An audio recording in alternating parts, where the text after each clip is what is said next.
At 2:34 a.m. on March 2nd, Firefly's Blue Ghost lunar lander softly and upright touched down on the lunar surface. Just recently, we received our first image back shortly after landing.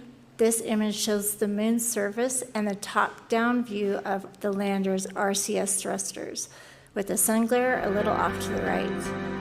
And even more exciting, we received my new favorite image from the top deck of Firefly's Blue Ghost lander. Standing stable on the moon's surface, in the background you can see our home planet, that beautiful blue marble Earth. I'm looking forward to the additional images we will get as we conduct lunar surface operations over the next 14 days.